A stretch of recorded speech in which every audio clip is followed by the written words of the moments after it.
it is such a great pleasure to see you all here, and I'm really very grateful to you for inviting me to talk about Nartananirnaya and read a little bit about. I have plans like this, if you would kindly indulge me.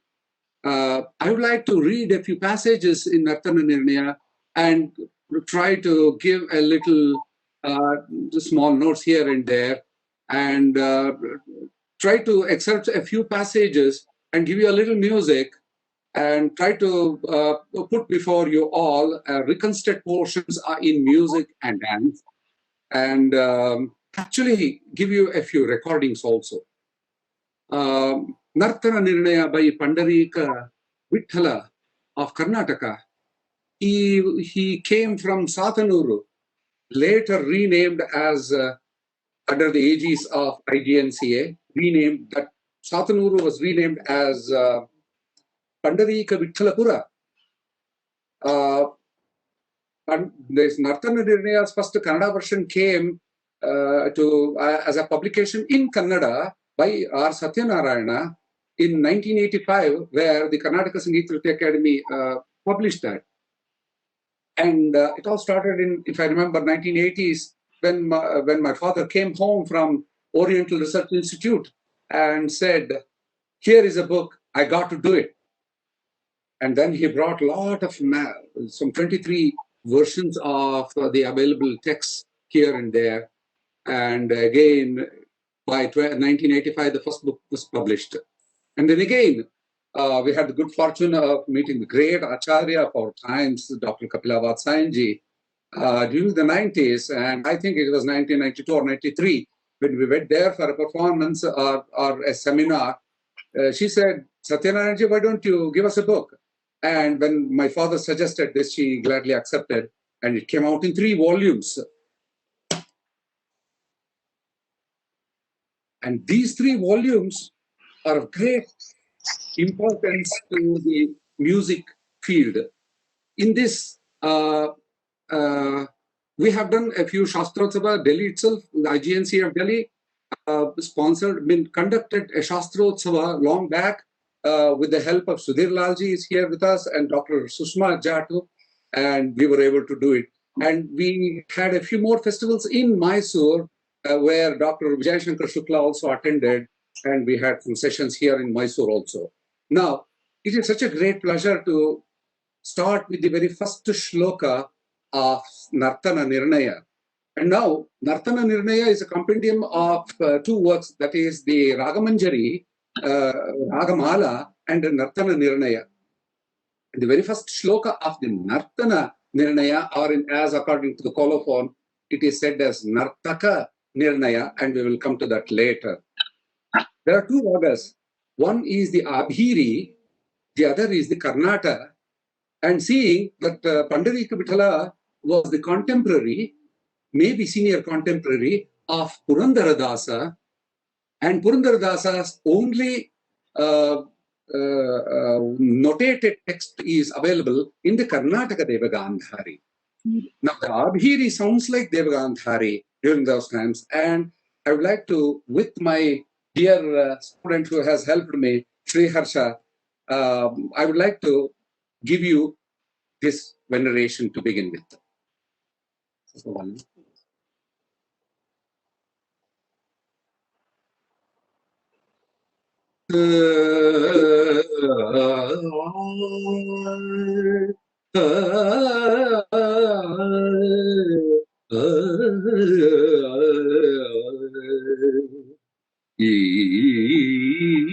Isham Yatilayo Betam Varnabedai Upashritam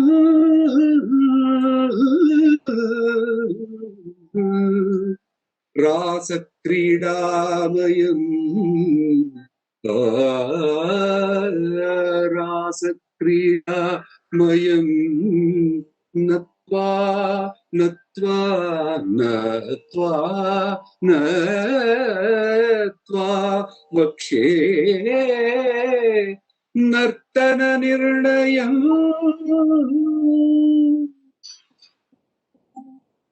Nartananirnayam Nartananirnaya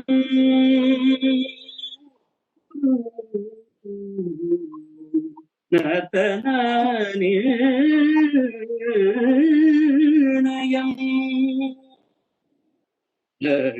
Lakshana Sandigha Paramparandha Sangatam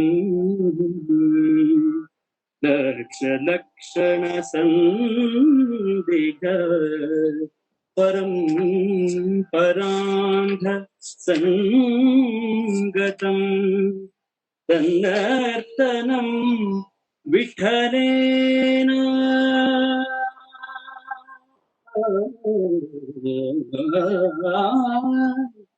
Tannartanam Vithalena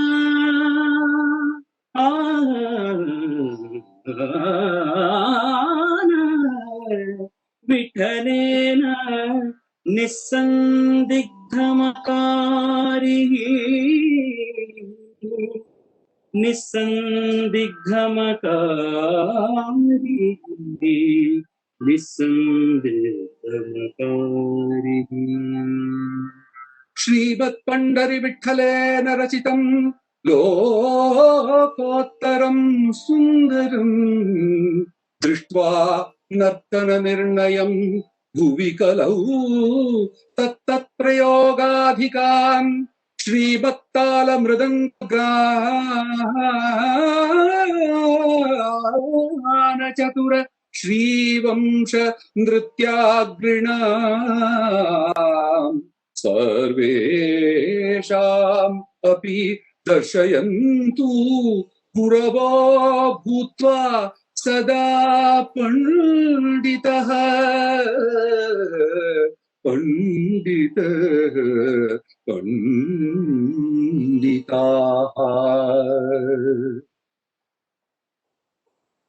I would like to read a small portion of the preface, which covers most of the session, I think, in its intent. The past is always relevant to the present in preparation for the future. This is true of both the individual and the society. The conscious and the eclectic assimilation of the best in the past and an awareness of the historical continuity are helpful in gaining a clearer perception of perspectives and goals. The cultural history of a people is effective in its message only in so far as it gives such a direction and focus.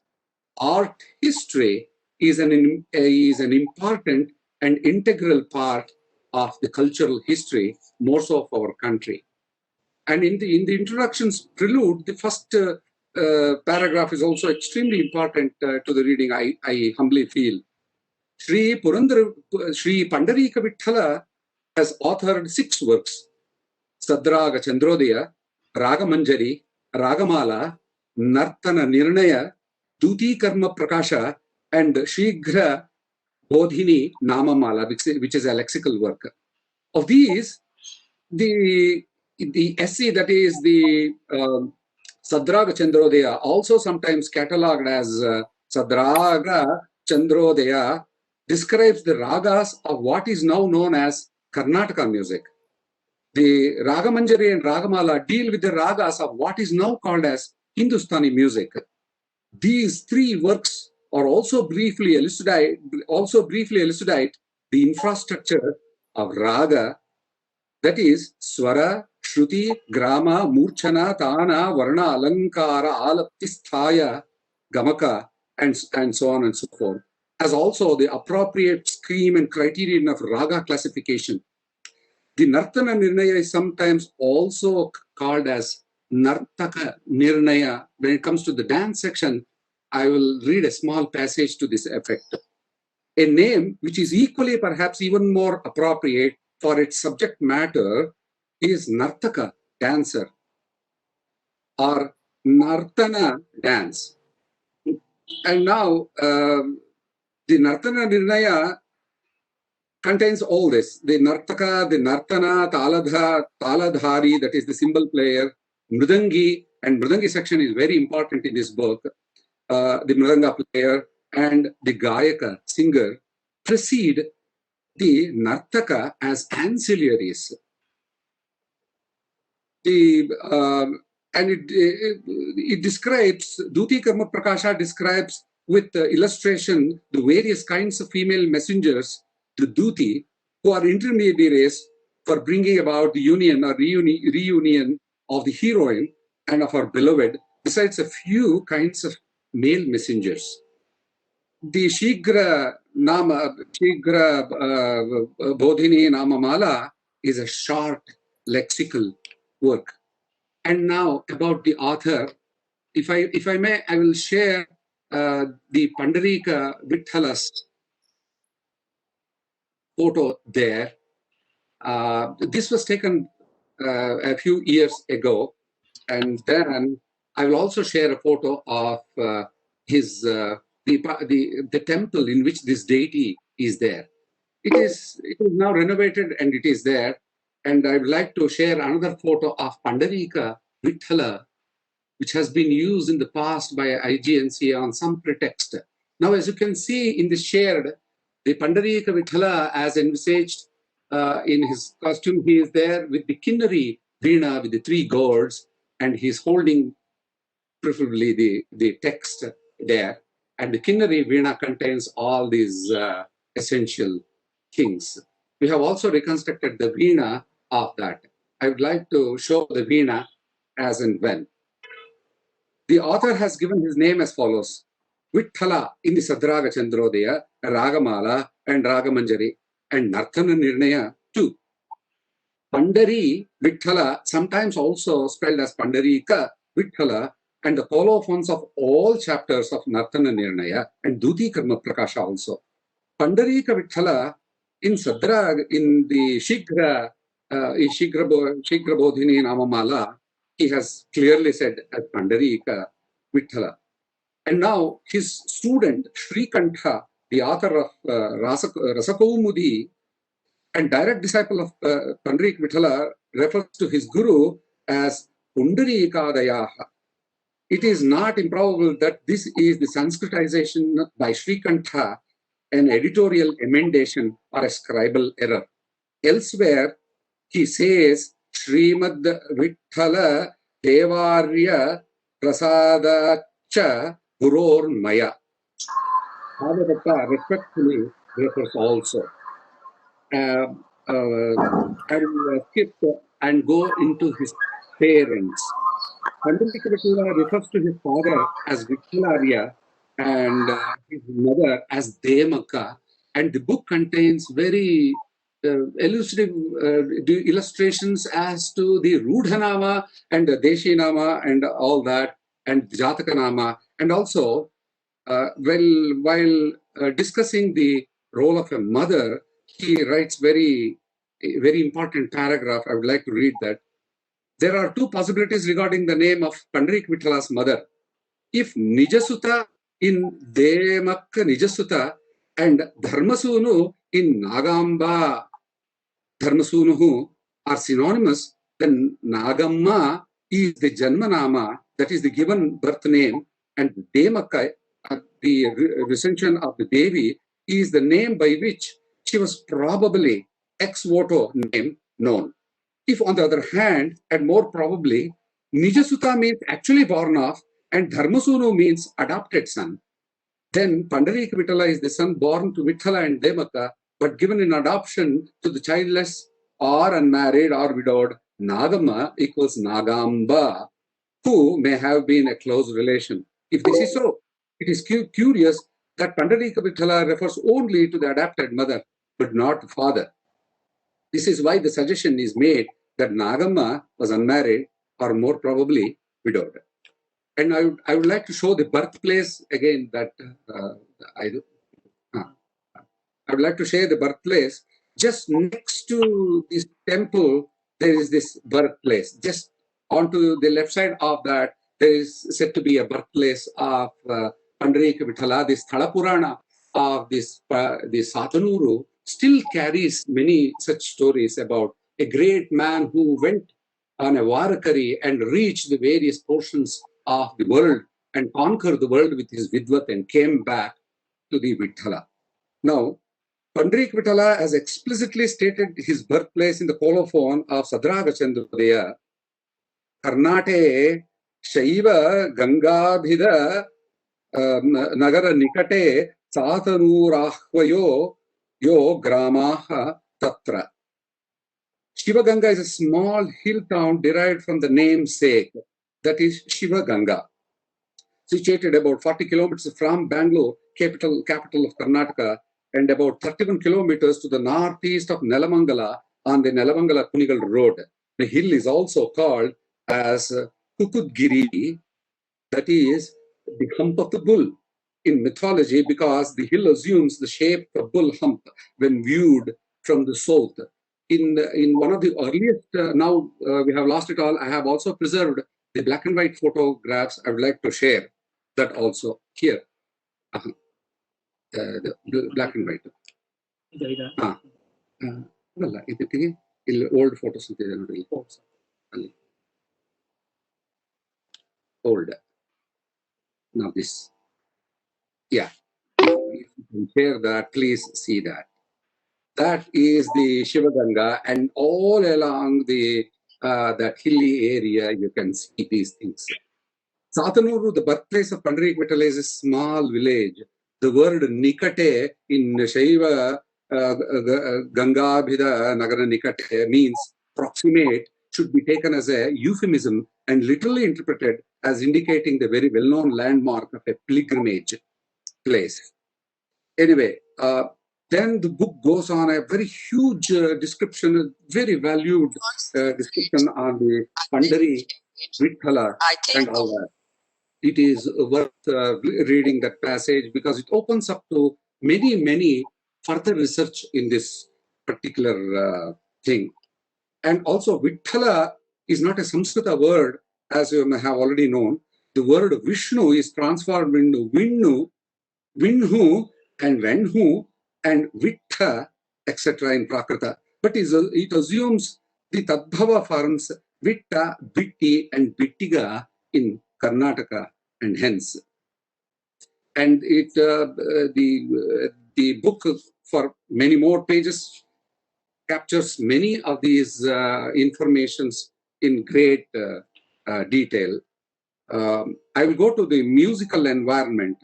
Pandarikavitthala mentions only his parents, caste, place of birth, and patrons in his work, but nowhere states the cultural environment or background, traditional learning, etc. of his family, nor where or from whom he learned music, dance, and Samskrita, in which he was a great scholar too.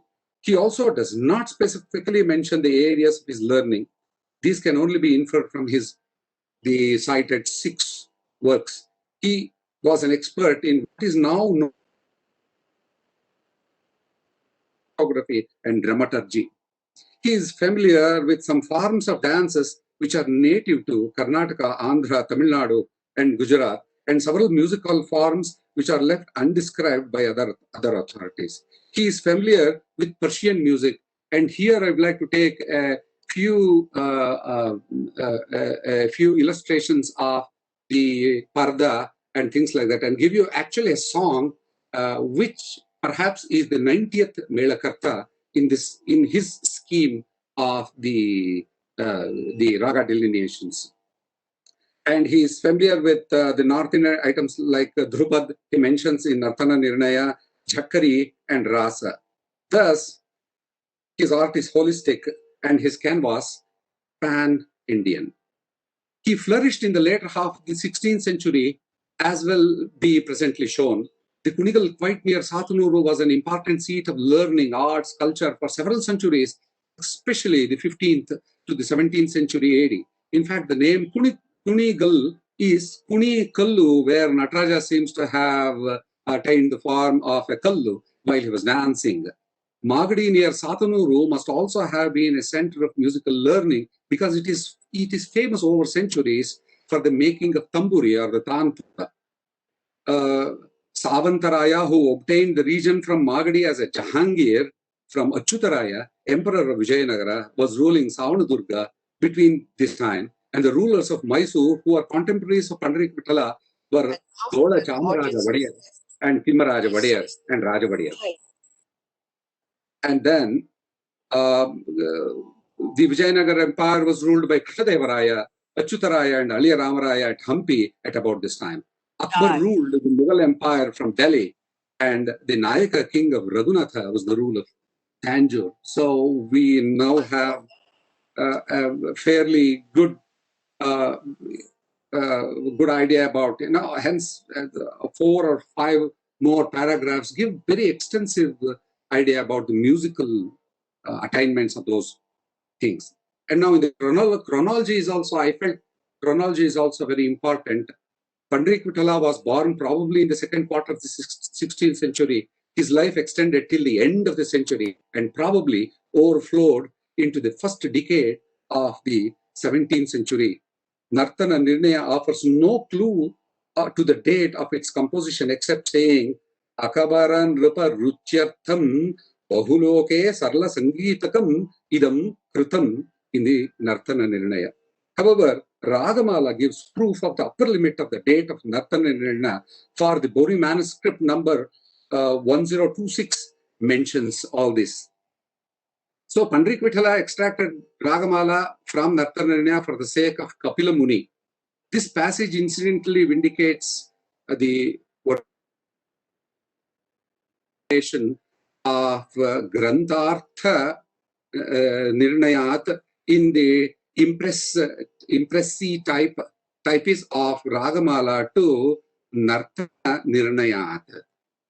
And therefore, Nartananirnaya was completed before 1576 AD, which is the date of composition of Ragamala. Since the reign of Akbar extended from the last week of May 1562 AD to October 17th, 1605 AD, Nartananirnaya must have been written in between 1562 to 1576. Kapila Muni also means of a different king as found in the Ragamala. And now there are Madhava Simha, and there is a chronological beautiful order, and until Akbar dies, and what happens to Pandarikavitthala later on. So let me, one of the things about, there's also chronology of the Faruqi dynasty of Khandeshi and of the rulers of Gujarat, and chronology of the Muslim rulers of Malwa, and so on and so forth. But I will jump to the treatises of Pandarikavitthala in its content analysis, but I will focus only on the Nartananirnaya. Now, Nartananirnaya has for its central theme the dancer, and as ancillary to it, the symbolist, the drummer, Mrudangi. Sorry? Okay. Singer, Gayaka.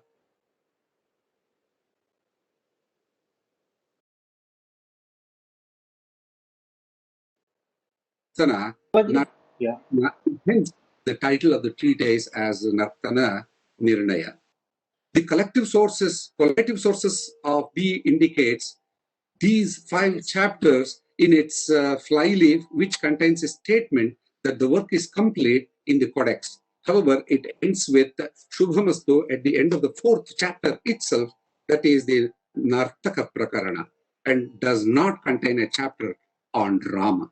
Anyway, it is said that the Bikaner source has this, but to the best of the knowledge of the writer then, that is R. Satyanarayana, after going extensively into the Bikaner sources, the 5th chapter on Nataka was not available. And the methodology. The subject matter central to Nartananirnaya is, of course, dancing. This proceeds by the performance by its practical exponent, the dancer. It may be noted that the central figure of Nartananirnaya is a male dancer, that is the Nartaka, while Patra and Nartaki are only cursorily treated. Hence, the title of the treatise is Nartananirnaya, and that of the dance chapter Nartaka Prakarana. The merits and defects of the Nartaka are described in 5 shlokas in Nartananirnaya, while Nartaki is mentioned only in passing. So, let me not go very deep into the other aspects of Dhuti Karma Prakasha, which is worth saying when it comes to various choreographies that the Nartananirnaya so beautifully gives. But anyway, let me jump on to special contributions by Pandarikavitthala. As already said, the Sadraga Chandrodaya, Raga Manjari, and Ragamala concern themselves only with the description of the ragas of Karnataka music, as in Sadraga Chandrodaya, and Hindustani music, that is the Ragamala and Raga Manjari, on the rationale of reconciling theory with practice, that is, reconciling the past with the present. Nartananirnaya deals with the determinants of the components of dancing, including music. The Ragamala is a verbatim extract of the Ragadhikarana of Nartananirnaya. For infrastructural basis for Raga, these works generally owe an unacknowledged debt to Sangeeta Ratnakara of Sharanga Deva. The principle of equivalence. Now we come to, it's one of my favorite subjects, and we have composed a lot of ragas. One of the things out of the huge Shruti computations of the swaras and all the swara vikrutis, while discussing the Veena Mela or the Mela triad in Indian music, there is one fact which is not addressed even to our own times, that is the mention or the possibility, and indeed a very wonderful happenstance of the Urdhva Gandhara as proposed by Pandarikavitthala. I will read the passages, I will take up the shlokas and give you 2 portions of that music. The principle of equivalence, that is the Paryaya Tattva, was evolved during the transitional era. The earlier pair sets were discarded, that the Vishrutika, the pair sets in the Shruti were discarded, and the new equivalent pairs manifesting at the same identical Shruti, Eka Shrutika, were evolved. And Pandarikavitthala very ably captures that in one single shloka, such that each member of the pair could assume the denomination and function of a lower or a higher note, depending on the context of the precedent and following notes. Thus, a note of 9th Shruti could serve as Panchashruti, Rishabha, also if the previous note was Shadja and the following note a Gandhara. It could be a Shuddha Gandhara if the previous note was Rishabha and the following note a Madhyama. Similarly, the note manifesting at the 22nd Shruti could be called as Panchashruti Dhaivata if the preceding and following notes were Panchama and Nishada, or be Shuddha Nishada if bracketed between a Shuddha Dhaivata and Shadja. This principle was extended to swaras manifesting on the succeeding, that is the 10th and the 1st of the Shrutis, which could assume the denominations and functions of both Shat Shruti, Rishabha, and Sadharana Gandhara, and of Shat Shruti Dhaivata and Kaishki Nishada, respectively. All this sounds very highly technical, and perhaps our time would need this technicality to understand, get us insight into a new Mela compendium that this Pandarikavitthala inaugurated after the famous 72 Mela Kartas. He has added 18 more Melas into it. I will come to that later. And now, the Paryaya Tattva, however, was not self-generated musicological event or by Pandarikavitthala. It was only a modification and extension of the double criteria enunciated by Sharangadeva in order to explain the dual roles of the same pitch on the basis of dual tonicity in the context of 2 gramas, that the Shadja grama and Madhyama Grama. And now the Paryaya Tattva evolved from the Swarasadharana technique is obvious from Ramamatya in his Paramela Kalanidhi, and where he says Shrutis, these Shrutis as Chuta Shadja Nishada and Chuta Madhyama Gandhara and Chuta Panchama Madhyama. The above era transition also witnessed another melodic principle, that's the principle of representation, the Pratinidhi Tattva. And let me cut short to make more time for my presentations here. I can give you, in Karnataka Sangeeta, there is what is known as the Prati Madhyama. This Prati Madhyama came to be known because it was Prati Nidhi Tattva to the Panchama, that is, it is the Prati Nidhi Madhyama, that is Prati Madhyama. That can be seen in the last portion of this thing.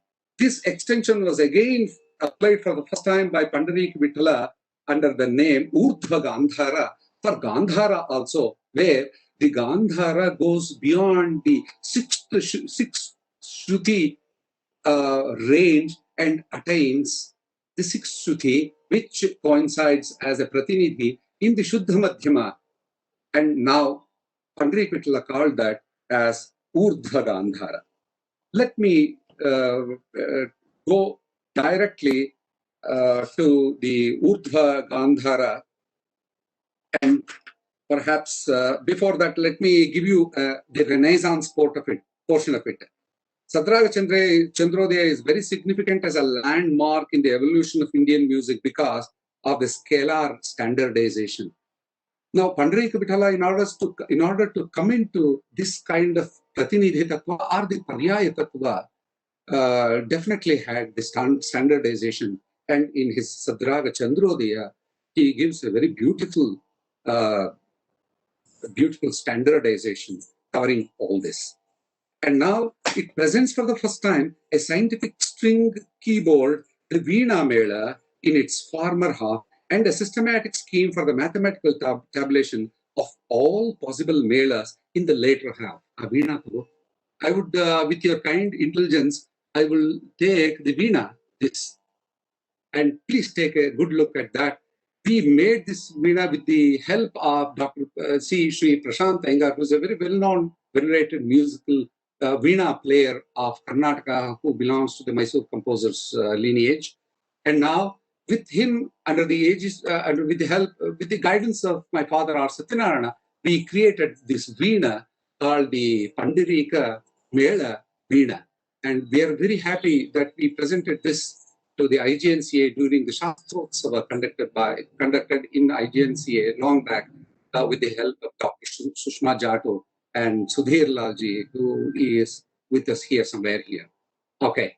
Now you can see Ra Satyanarayana instructing us as to how to play the Urdhva Gandhara and where to place the Prati Nidhi Madhyama fret.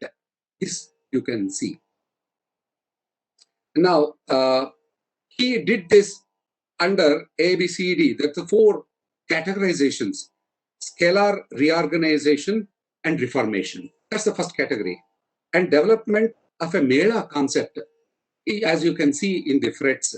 And see the reorganization of the Tala system for comprehensiveness and acceptability. This is beyond the reach given the time of this presentation of mine. And D, creation of a huge number of musical forms of great variety, because Pandarikavittala's canvas was indeed pan-Indian.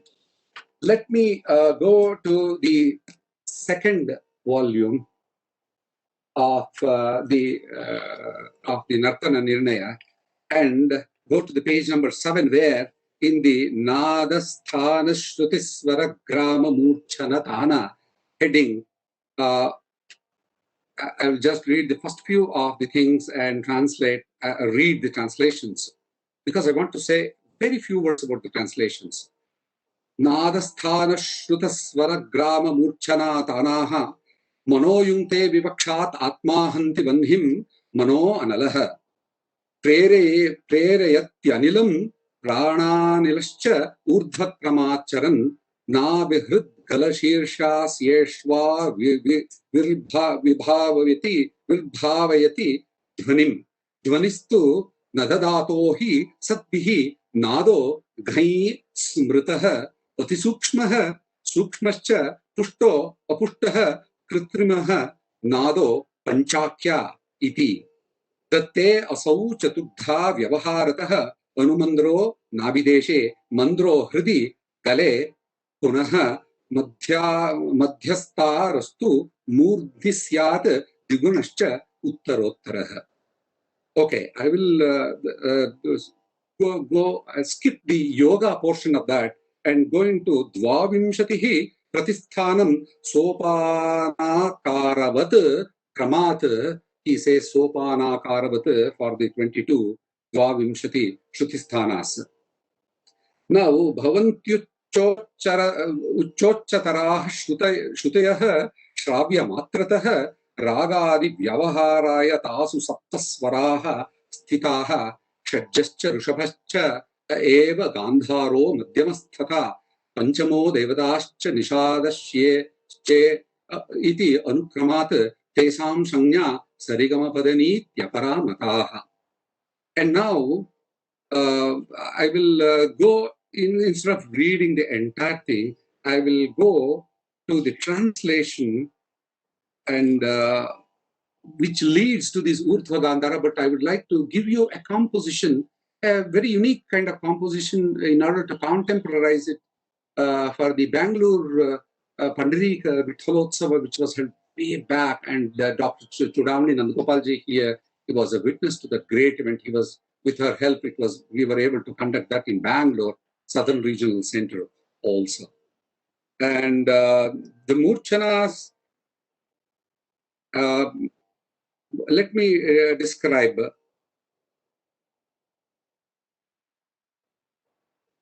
The 35th. The degree of the movement of the swara becomes as required according to whatever its use in the given raga. The second degree of the movement in ga, ni are declared to be antara and kakali respectively. Before that, the initial states of shadja, etc. are declared by Bharata and others to be respectively in the 4th Sveda, 7th Achala, 9th Anka Shrutis, in the 13th Shruti, 17th, 20th, and 22nd Shrutis. The swaras other than sa, pa move from their own respective previous Shrutis to the next higher successive Shrutis to attain their second, third, etc. up to 6th states in some possible computations. Each of them has 3 such degrees of movements, but ga has 4 such degrees, and hence the ga, that the 4th degree ga was called as the Urdhva Gandhara. But he also cautions that the remaining 18 Shrutis awaken and manifest the swaras. If the swaras in the mandra and the tara registers are deficient or excessive by 1 degree, that is Shruti, each, they do not mar the raga character.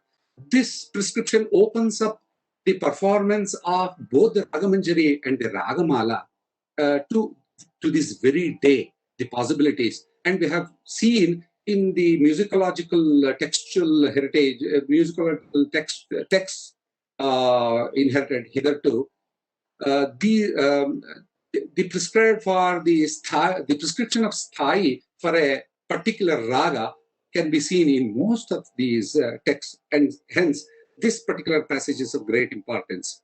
Swaras, if the swara of the mandra and tara registers are deficient and excessive by 1 degree, that is, each they do not mar the raga character at all. All the swaras are clear and exact in the madhya register. That's what he says. And Panchamyashta Ashtadashi Shashte Tatha Chaikona Vimshatihi Chatasra Shutayashcheta Ragadehi Aprayojakaha. In this, this Aprayojakatva is not to negate the Shruti sthanas, but it's only a provision for the innovative Gayaka or the artist to go beyond the raga realms. If one wants to go beyond raga also, but create a unique melody, which is what we are seeing in the contemporary music world, this passage makes provisions for that, and also provisions a very special prescription for that. And now,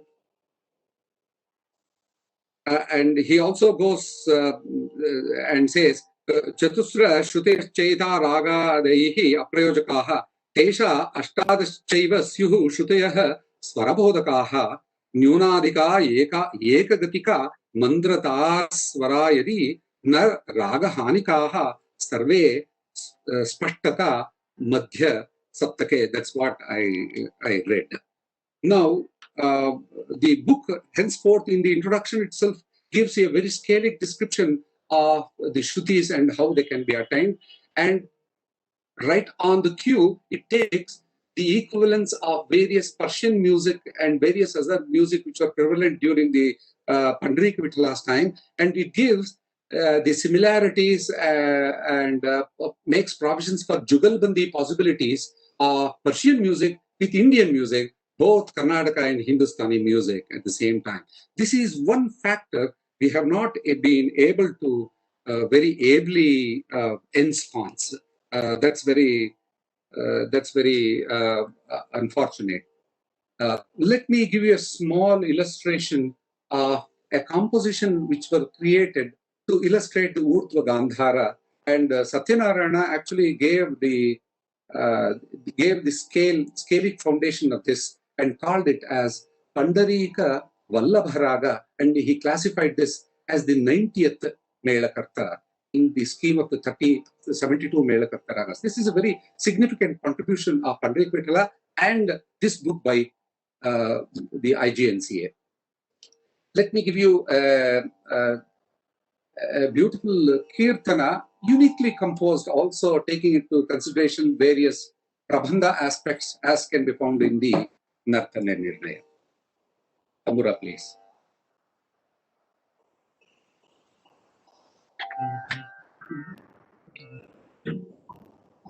The scale is like this. Sa, Sariga, Ma, Pada, Nisa, Sanida, Pamagarisa. And for Jiva Sanchara, Sari Sada, Ma Pada, Sanida, Pama Pamagarisa. And all these Jiva Sancharas are classified based on the Alankaras mentioned in the Ragadhikarana of the Nartananirnaya. Now, this was Kirtana composed, which contains very words and passages from Nartananirnaya, but composed on the Ganesha. I bring you this Kirtana with my disciple Sri Harsha.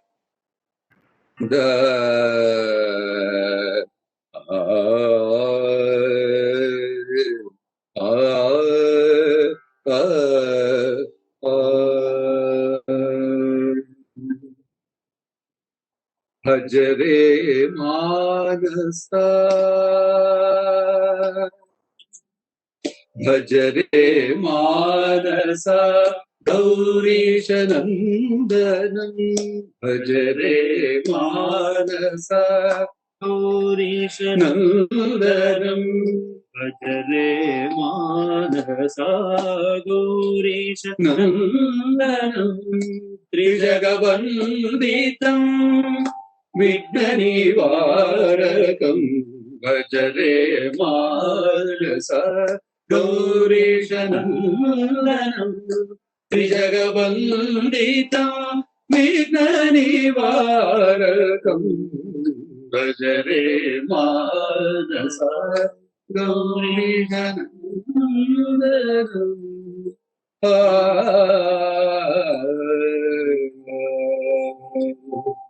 गम्बीजमन्त्रम् गायक प्रथमम् गम्बीजमन्त्रम् गायक प्रथमम् गम्बीजमन्त्रम् गायक प्रथमम् गम्बीजमन्त्रम् गायक प्रथमम् गन्धतत्त्वरूपम् गजाननयोतम् गन्धतत्त्वरूपम् गजाननयोतम् कविंशक्षदश्वासाधिकारमूलपुण्डरिकवल्लभम् कविंशक्षदश्वासाधिकारमूलपुण्डरिकवल्लभम् कविंशक्षदश्वासाधिकारमूलपुण्डरिकवल्लभम् विभुम् भजरे मानसा गौरीशनन्दनम् त्रिजगवन्दितम् विघ्ननिवारकम् भजरे मानसा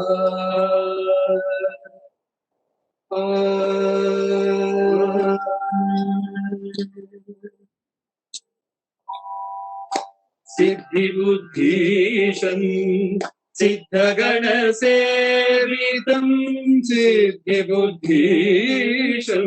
सिद्धगणसेवितम् सृष्टिस्थितिलयकरम् सकलार्थदायकम् सकलविद्याधिदैवतम् सकलविद्याधिदैवतम् सकलनिष्कलस्वरूपम् सकलविद्याधिदैवतम् सकलनिष्कलस्वरूपम् सर्वतन्त्रस्वतन्त्रम् सुब्रह्मण्य सहोदरम् सर्वतन्त्रस्वतन्त्रम् सुब्रह्मण्य सहोदरम् वरदाभयपाशाङ्कुशेक्षु योगदण्डधरम् योगगणपतिम् वरदाभयपाशाङ्कुशेक्षु योगदण्डधरम् योगगणपतिम् निर्विशेषम् निरवयम् निरतिशयानन्दरूपम् निर्विशेषम् निरमयम् निरतिशयानन्दरूपम् नित्यम् सत्यम् सरिसगा रिगरिमा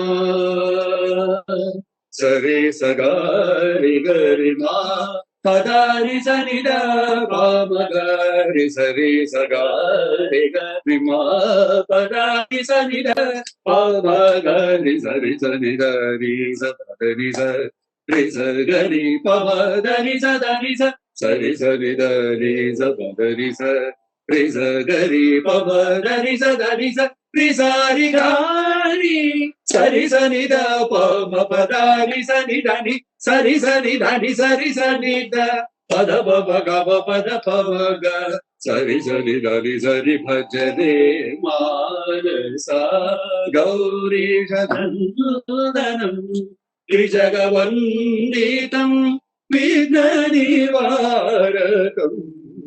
भजरे मानस भजरे मानस भजरे मानस गौरीशनन्दनम्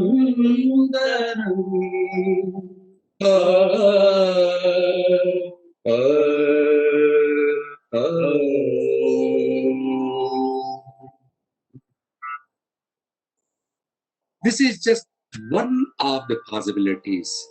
Now, if you take all these 18 Mela Kartas that can be derivated out of these Pandarikavitthala Mela Samuchaya, the world can become our platform.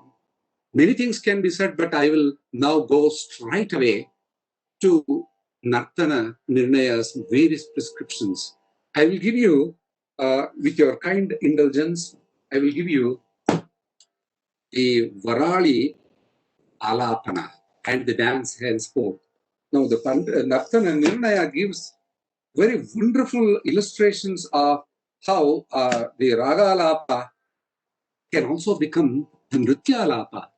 And to illustrate this, we have taken Varali Raga. in the Mandra Sthai of Varali, the true, according to Pandarikavitthala, the true Gandhara character of Varali comes forth. And to this day, in Karnataka Sangeeta, it is very famous and well known as the Varali Gandhara. And its historical antecedents can be very beautifully seen in the Pandarikavittala's Varali. The Varali connected. Okay. And let me, with your kind indulgence, share a very small portion of this Varali, which was presented, this Natya was presented in the Pandarikavitthala, that is the Shastrotsava held in Delhi long ago, as I have already mentioned. And my wife, Sri Vishwamati R.S.Nandakumar, who is my inspiration, who is sitting behind me, she has danced to this. She has choreographed all this under the guidance of my father.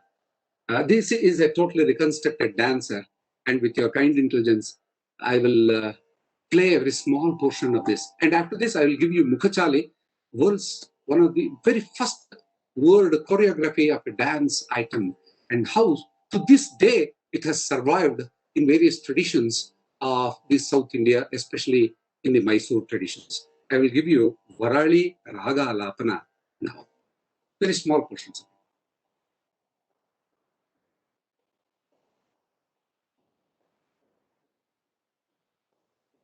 Okay,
Stop.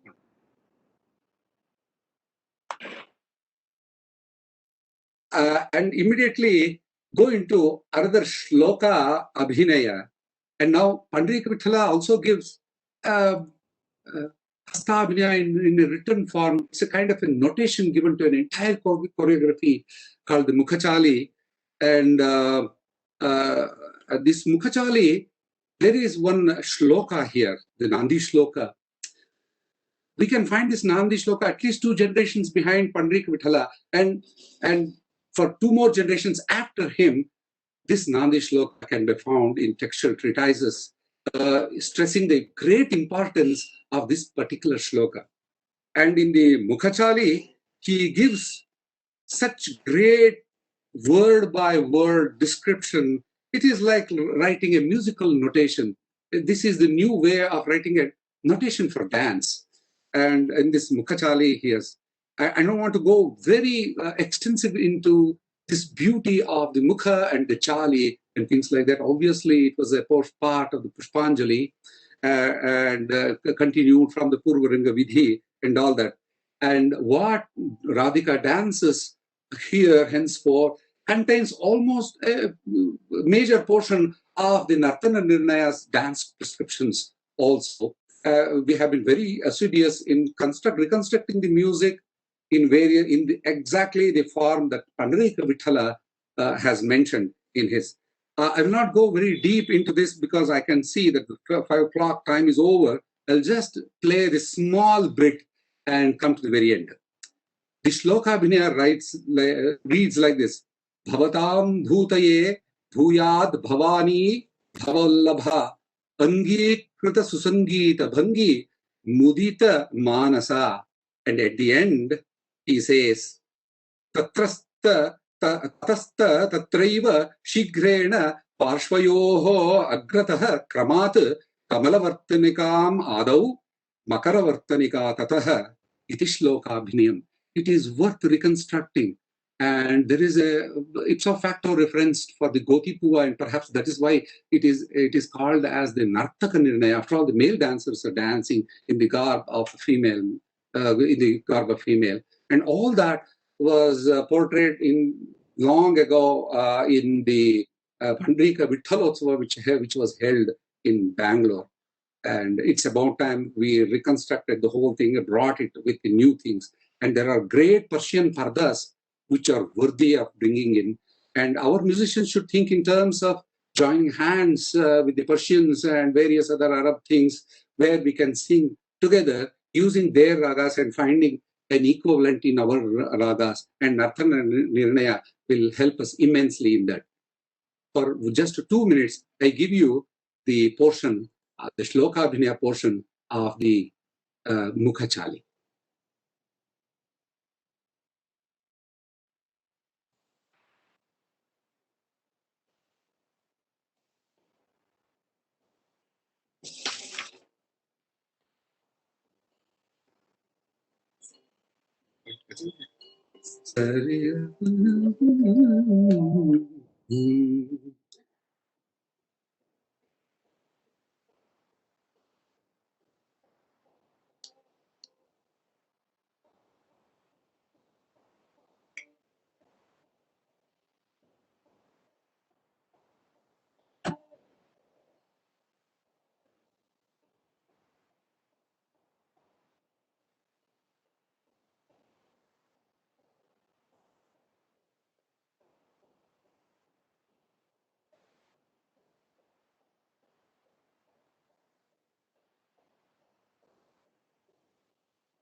Kamalavartanika, Makaravartanika now begins.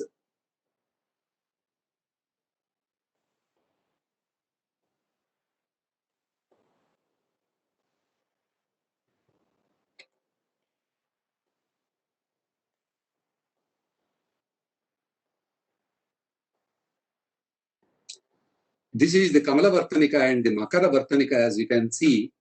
to this day, this Dikpala Stuti and the various nuances and various main contents of Pushpanjali is inherited in South India in various dance forms.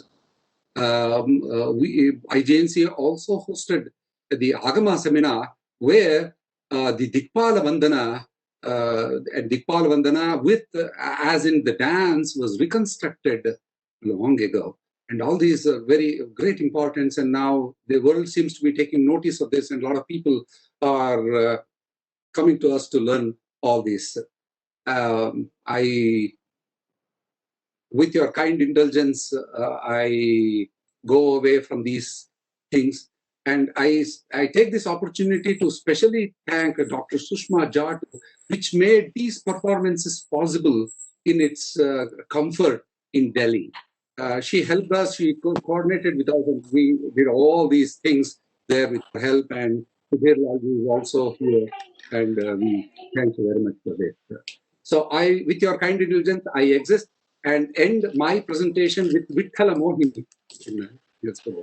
Vitthala Mohini, again, this was a derivative of the 80th or the 81st raga equivalent to the Shankaravarana. You know the Mohana, Sariga Padasa Sadapagare Sa.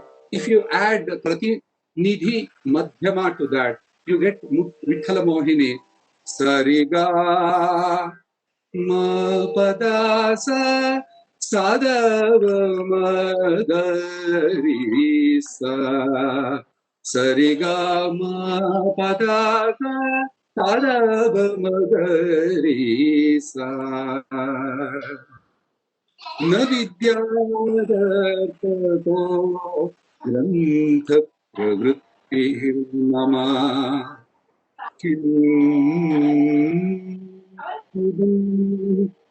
Manasavasaya Gantum Pateyamastidam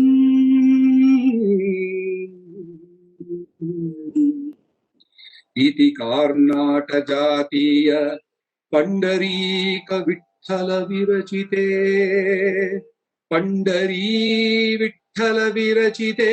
Vitthala Virachite Nartananirnaya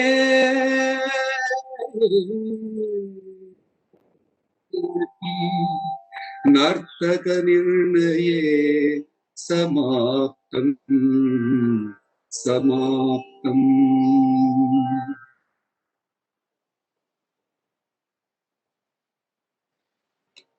Thank you very much, Nandakumarji, for unleashing a lot of nostalgia out here.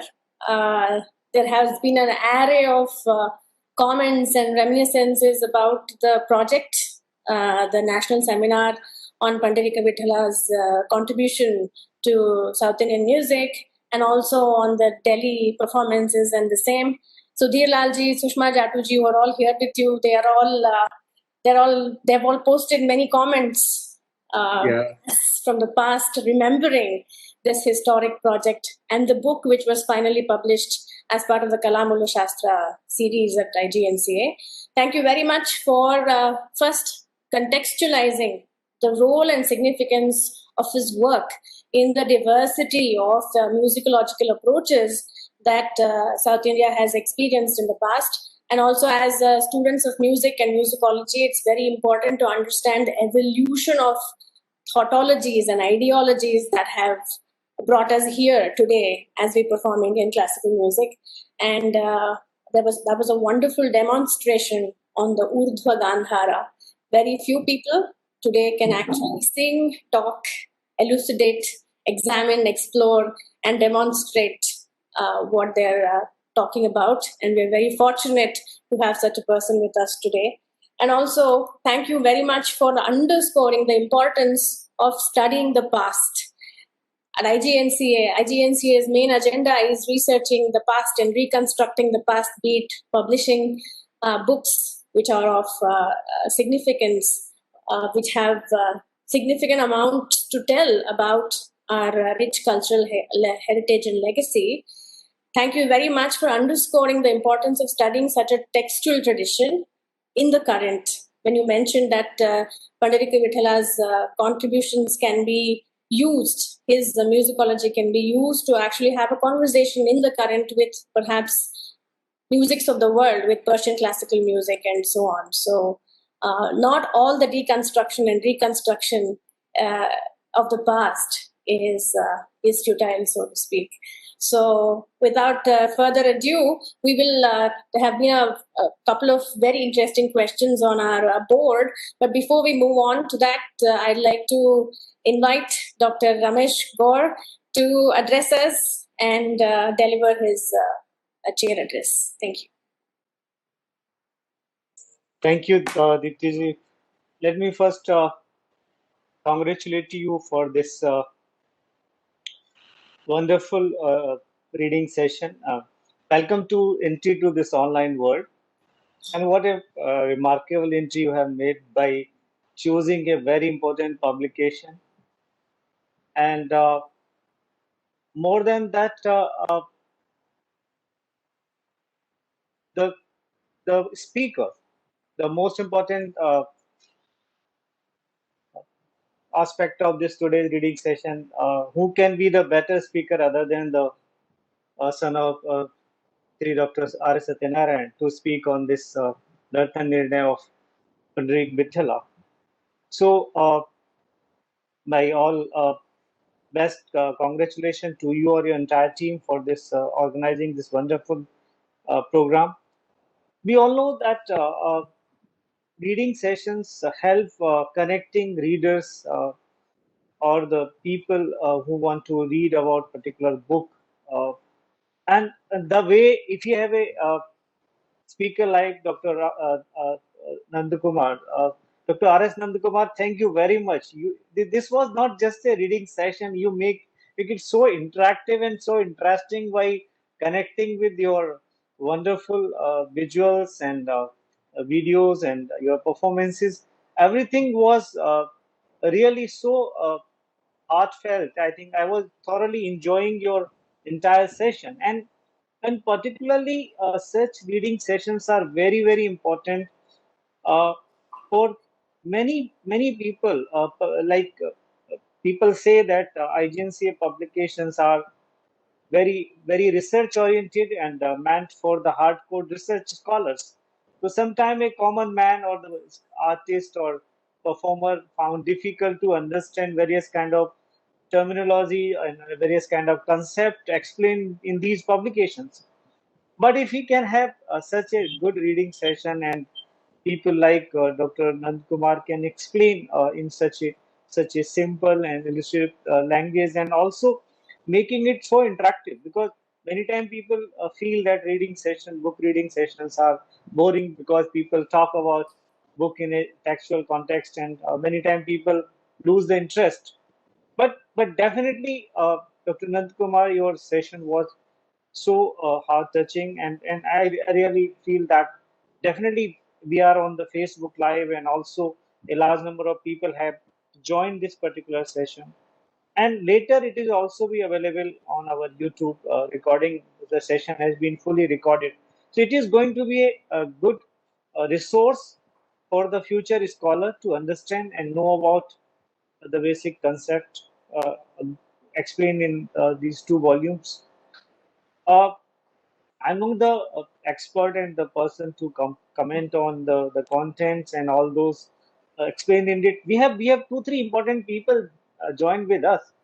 Uh, Sushma and Sudhir are there. Dr. Chudamani is there. So definitely, I think Deepti ji, after my this address, I will be happy if Sushma and Sudhir or Dr. Chudamani can make few comments, because the Sushma and Sudhir, two young dynamic scholars and who have been doing such a wonderful work. So if they can come out with certain kinds observations regarding the publication, and certain background, and then also, like, if we can list out certain kind of further target audience, and also whom this publication is useful, and also like what are our future plans, Sushma and Sudhir, must be aware of what else we are doing in this area and what kind of work is in the progress, or in the we have future projects regarding on this subject. So these are the few things which I like to share, and one more thing which I want to share with everybody, like at headquarters we have been doing a number of a regular book reading and book discussion, book launch program. So I'm so happy that our regional centers have started this series, and this is something to add more value to our programs. And because today Bangalore has done, and on 30th, Baroda Center is organizing one more session on similar publication, and that is something going to expand our horizon on promoting readings. And because in this internet world, people are not reading books and they are going away from literature, because many times they feel everything is available on internet, which is not true. The books written with hard work, and particularly IGNCA publication with such a thorough research and hard work done by the researcher, it takes a lot of time, energy, and money involved in that. So we need to reach out those target audience and those research and scholars who can benefit it from the wonderful research done by scholars like R. Satyanarayana and our team of scholars doing in IGNCA Delhi and other centers. So this is a wonderful program, and I really congratulate everybody, and particularly Dr. D.P. Ratna, who is the person who is taking care of all the regional activities at the center, and a very creative and innovative person, want to do so many things in academics and research, and I think this is a good beginning. Congratulate Deepti ji, you and your entire team for wonderful work. And I will not take more time, because as I suggested, if any of these scholars would like to make comments, besides Deepti ji would like to moderate further question answer if we have with Dr. Nandakumar. So Dr. Nandakumar, many thanks. My heartfelt thanks on behalf of IGNCA and my personal behalf for sparing time to grace this occasion and doing this book reading session. We are honored to have you in this program. Thank you very much. Thank you, sir. Let us also hold the Chaturdandi Utsava like we did the Pandarikavitthala, which will have a resounding effect on the South Indian, all forms of music, including the popular music that we get to hear. The Chaturdandi Utsava by the that great Venkatamaki will go a very long way. Not just that Chaturdandi text. IGNCA has published magnificent works called the Hridayas of all these great scholars, and we can use all that and bring about great sessions like this, which will have a very permanent effect on the music of the South too. It's a humble request, sir. Thank you very much. We will definitely think about that, and maybe like Dr. Gore suggested, it's a great idea to carry forward the culture of accessing these books, and also highlighting the value that's hidden and embedded in these extremely dense-looking books that IGNCA has published. IGNCA, through the Kalamula Shastra series, has actually done yeoman service to the textual documentation of India. And beyond a certain elite group of scholars, both in India and abroad, the reach still is very niche. And so your comments on trying to broaden the scope of access and reach of these books, and the role of such book reading sessions in actually throwing open the value of these books will be very important. And we will definitely consider taking up such books as part of the Pustaka Smriti Samskriti series, which we have at the regional center, Bengaluru. Like there's a Sanskrit Subhashita that says, Pustakasthatu ya vidya parahastagatam dhanam karyakale samutpanne nasa vidya natad dhanam. So the Pustaka Smriti Samskriti was also initiated with the advice of our advisory committee to raise awareness about the culture of reading and seeping in with books. So thank you very much. We have very many interesting questions on the board, and I would definitely invite Chudamani ma'am, Sushma Jatu ma'am, and Sudhir Lalji, I suppose he's still online, to share your experiences and memories of the Shastra Utsav and Pandarikavitthala Utsava. But Achala ji has a very specific and technical question. So Achala ji, if you're still here, could you come online and pose your question to Nandakumar ji? Is she still here? She seems to have said, is there any applicability of these Shrutis mentioned in the Nartananirnaya in practical Shrutis, sir? Yes.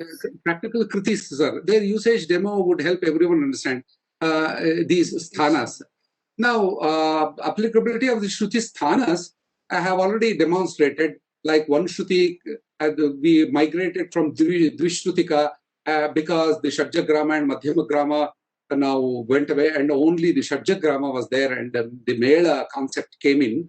And in order to demonstrate all these Shrutis, now the Dvishrutika confusions went away, and the Antaragandhara and Kakali Kaishiki Nishada, all these ambiguities also went away during the times of Nartananirnaya. And Pandarikavitthala has ably computed all this in the Ragamala and the Sadraga Chandrodaya also. In these two, in the Shruti Prakarana, he has demonstrated, given the descriptions of the Shruti, and using which I sang this Sa Ri Ga Ma Pa Da Ni Sa. In this, all these Shrutis that he has mentioned out of the box like thing, and all the explanations coming, it can be produced, except the odd sounding Urdhva Gandhara, which many of the people who it's like Rudir Baliya say, Sa Ri Ma Ma Pa Da Ni Sa Sa Ni Da Va Ma Ma Ri Sa. They are juxtaposing two madhyamas together. In the, just like the Shachhuti Rishabha, Sa Re becomes Saga Sadharana Gandhara. So we are using all the Shruti sthanas enunciated in the Nartananirnaya without any doubt. But only this Urdhva Gandhara we have to take note. And hence 18 more Melakartas can be added to our repertoire, 72 Melakartas. If we make it very famous and very usable in our own times, then the Karnataka Valaya becomes enriched with 18 more Melas and innumerable other Janya Ragas and Mishra Ragas also. And Pandarikavitthala has also said, if you reduce one Shruti based on your usage and one Shruti more and use the Gamakas therein, you can go out of the Raga realm. While the Raga becomes the Ragatva, all these experimentations become Aprayojaka. But beyond the Raga realm, if you mix all these ragas and come up with your own set melodies and compose a prabandha on that, whatever music one wants to compose, then that is also possible according to Pandarikavitthala. This is the greatness of this work. He is already saying, he had already said what we are doing in the Bollywood and all those things that we get to hear all over the world. They go out of the realm of the raga structure, and it sounds very cohesive and enjoyable and understandable and comprehensible to even our own trained ears. So Pandarikavitthala makes the mention of that, and I thank Achala for bringing this question up. Thank you so much. What happened was your demo came just after my question, so I was answered before. And thank you so much for the extra explanation which you provided just now. Thank you so much. Hey, look, we are also trying to, we have already in the process of doing audiobooks of all these things. We read the text of these treatises and make audiobooks, and wherever possible give its PDFs along with it. Audiobooks of the text in the treatises will go a very long way for research scholars who want to jump in. We are making a lot of audio books, and we are finding ways and means of putting it all together in one place where people can easily access it. Audio books and blogs, audio blogs to discuss these and many other issues, I think, in my humble opinion, is the need of the day. Anyway, thank you very much again. Thank you very much, sir. Thank you very much. I'd now like to welcome Dr. Chudamani Nandagopalji. She also has a question about the source that refers to the presence of Pandarikavitthala in Akbar's court. And also I'd like to request her to share her memories of this very historic undertaking by the Regional Center Bengaluru, because she was such a key part of it. Ma'am, over to you.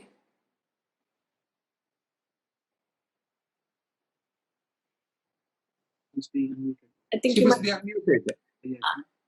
Yes, Dr. Chudamani Nandagopal needs to be unmuted, please. Hello. Yes. Now we can hear you. Yes, ma'am. We can hear you. Yeah. It was great to listen to Nanda after a long time because with the demonstration, I always, liked him singing in a very creative way, not like, usual, singing. And also, I think Nartananirnaya gives him a lot of, a kind of great freedom to compose and to sing. And I think he must make this as his lifetime, work on Nartananirnaya and bringing all that application. That is, what we used to discuss when we used to work under Rasaji. So when we had this Pandarikavittalotsava, festival, it was 3 days festival. Great musicians and even I think Radhika ji also performed. And I was asked to give, Rasaji had given me a subject on Duti Karma Prakasha to present my paper. So I researched on that quite a lot under his guidance, and it was a great revelation for me that this 16th century writer or the author, the scholar who goes from Satanuru and then goes to Ahmednagar. From there he goes to Delhi and writes all these 3 great works in Akbar's court. That is what Rasaji used to mention. I was searching for the source, whether any source is available because I was searching while I was in Delhi recently, all the resources belonging to Akbar's time. Unfortunately, I was not able to get even one single reference where in Akbar's court Pandarikavitthala was there. So I'm still looking for that, and that's why I wanted to ask you, and if you have any sources or Rasaji has mentioned any sources to you. And one very nice experience we had was we all went for a field work with Rasaji. I think you were also there, to Satanuru. Yes, that was a great experience. Then. Yes, and he explained everything on Nartananirnaya was visualized in Satanuru on that day, and minister at that time was Anantkumar for the culture ministry, and he came and honored him. A great felicitation program we had, and Satanuru was decorated so nicely for this particular event. So it was like going as we were all disciples and going with him, and we were studying every aspect of it. There is an inscription, there is the temple, the beautiful Vitthala, Muddina Vitthala, so beautiful he is. And he also located the house of Pandarikavitthala also. So this was a great learning for all of us. And I think Shatavdani Ganesh was there, myself, Dr. Pramila Lochan, Dr. Karuna Vijendra, and Professor Bhatt, who was also, was the coordinator of the center. And we all worked for almost 6 months to work with him. That was a great experience. And I think since then we were all attached to Pandarikavitthala and the works of Rasaji. And now you are leading that further. I think it was you who referred to him as Abhinava Pandarikavitthala then in your deliberations in Satanuru. Yes, you are right. Thank you very much, ma'am. Can I just share one picture done during those times? Just take a look. This gives the Swarna Tulabhara of that. Regarding the question of the mentions of this, I'm actually working very hard, referring through mountains of books and other references if possible. I mean, there must be a very few books, but you have to go through a few mountain of books to actually arrive at that one prod at the haystack. This was written by the then as a sort of a small line drawing, and later the color was done, and Pandarikavitthala is sitting there, and the local Sthala Purana to this day says that however much the Raja put, however much gold the Raja put on the other weighing scale, his side wouldn't go up. So Swarnatula Bharat, it is at that time, this Madhava Simha, which you can see in the left corner, took the veena and put that in the gold section of it, and then the Swarnatula Bhara was consumed. So this is one of the things that it was just nostalgic. More nostalgia. Thank you very much, ma'am, and thank you, Nandakumarji, for the response.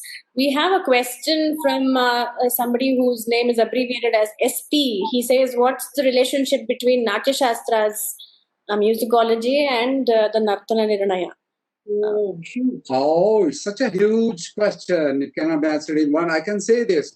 Natya Shastra has references because the Nartananirnaya frequently is Bharatamuni.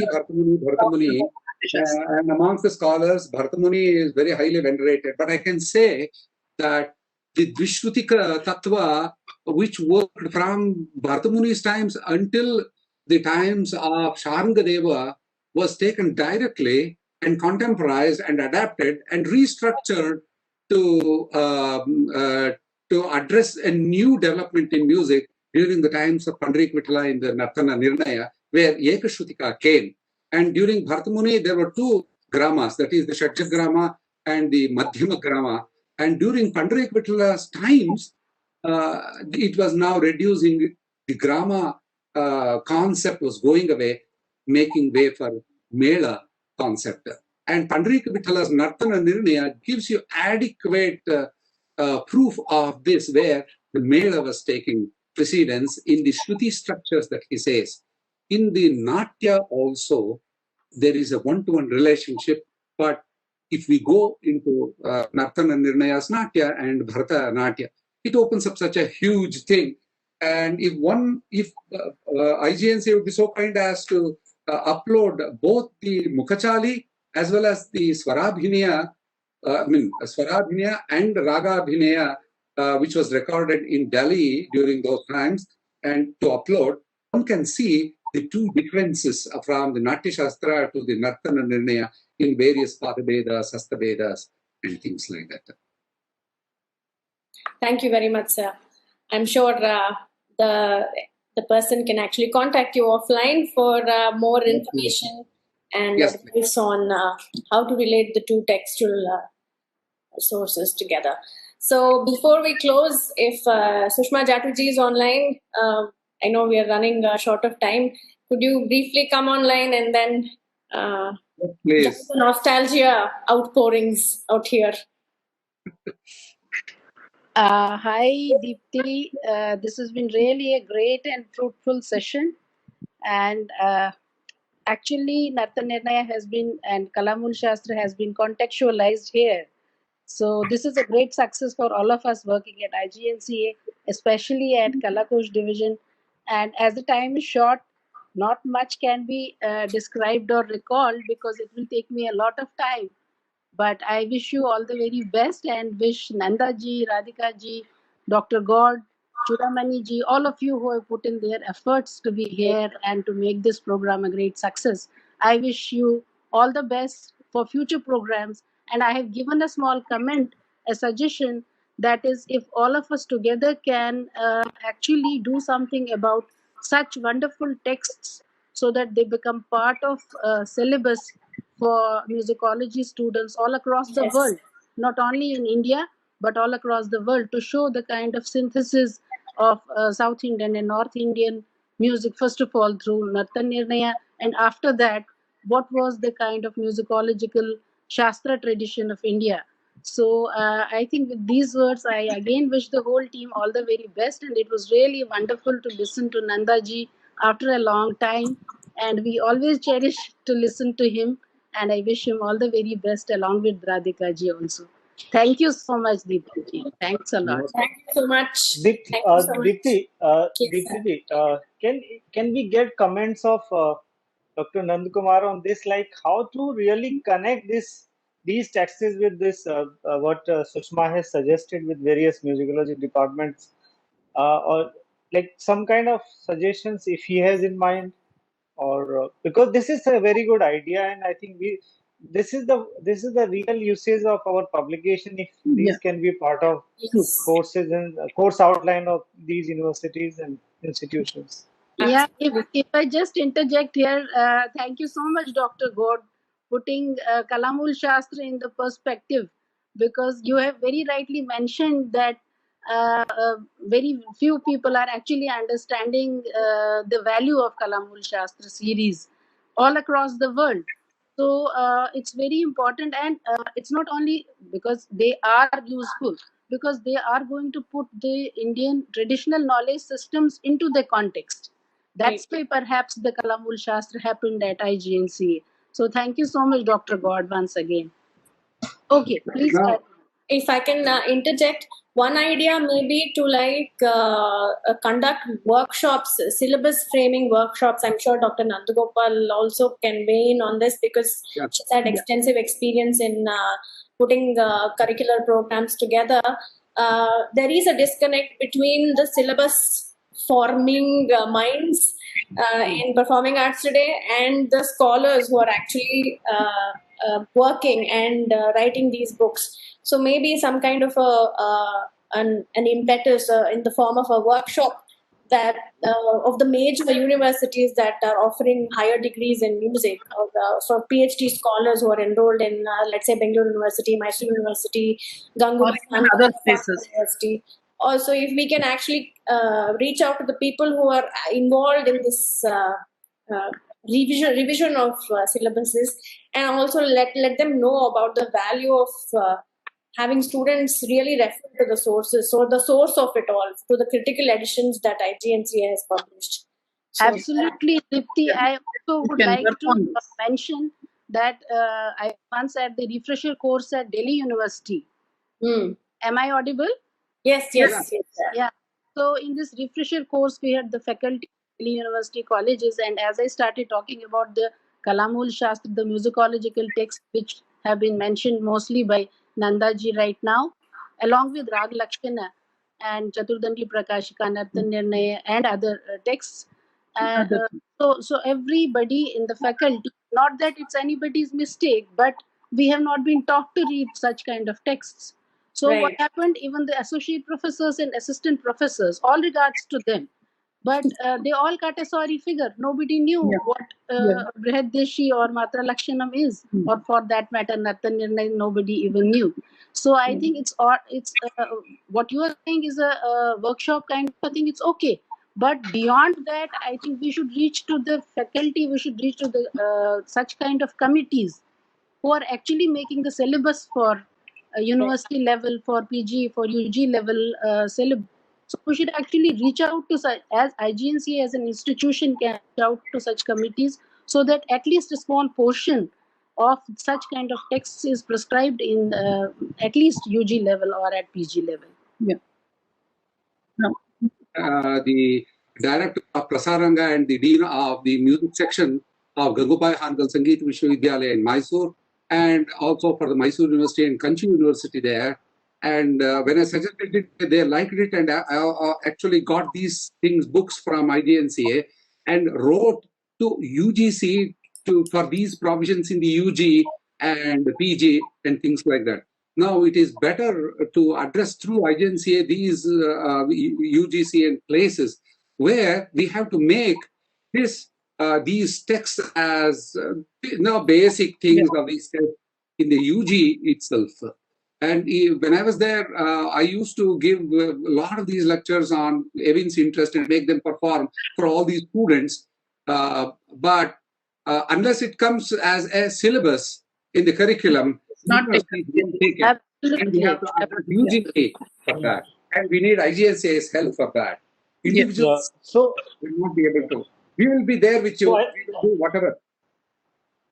So I think, Deepti, Sushma, we have one very good outcome of this discussion, that let's have a brainstorming session. Like, this is not the only one. We have different texts and different publications. Absolutely. So this is about everything. So let's organize a brainstorming session, inviting people who are engaged in these programs from different universities. I can help in arranging that session. Absolutely. Getting people from different departments.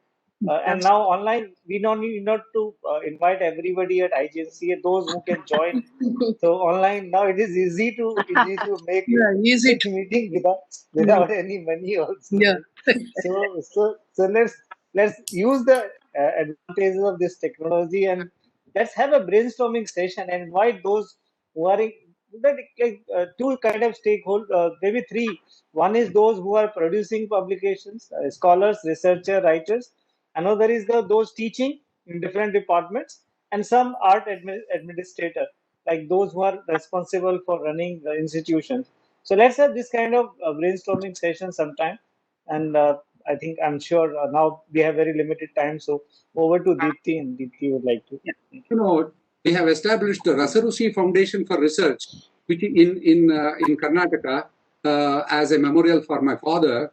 Under that, the Mysore University has recognized for the research, and we are going for Hampi University for further research, and have included all these texts by IGNCA as the basic essential text of reference. This is just our one step in this. We have already done it, and we will be launching the various other programs in a short while now. Right. And also there's a false thought that that studying even in the music arena, there is this false thought that research is the antithesis of performance, and most of these PhD scholars feel that studying something in the past may not have much of relevance into their own performative journeys. And so if that can be in some way, and if even while bringing in these texts into the syllabus, if we can emphasize on how it actually can inform their performance journeys, then it may be more digestible for the students or the scholars as such, because we all know that scholars today either feel that they have to go into research, or they have to remain performance oriented. So underscoring the relevance and the importance of these texts in actually informing both aspects of their personality will also be helpful. Then you refer to a kind of teacher's manual, because if you see in the various discipline, there is along with the book, a teacher's manual is written how to use this book for the different for the students. And so I think that's a very good idea. So let's further discuss this idea. This kind of, we can think of having a teacher's manual for different texts and different publications. Yes, that's a fantastic idea, sir. So I guess we have had a very enthralling session today. A lot of nostalgia, some very interesting questions and ideas on how to take forward these publications of IGNCA towards the future. I'd like to thank Dr. Gaur for literally making it happen. He and his tech team for supporting us beautifully throughout this session. And before that, I also would like to thank Dr. Chudamani Nandgopalji, Sushma Jatuji, Sudhir Lalji. Sorry, we could not invite you to speak because of the shortage of time. And thank you to all those of you who joined us here on this virtual session.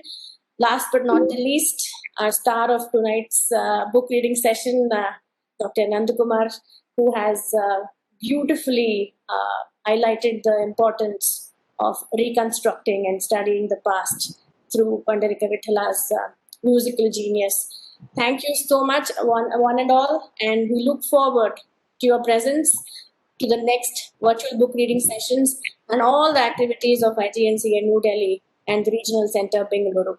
Thank you very much. Namaskara.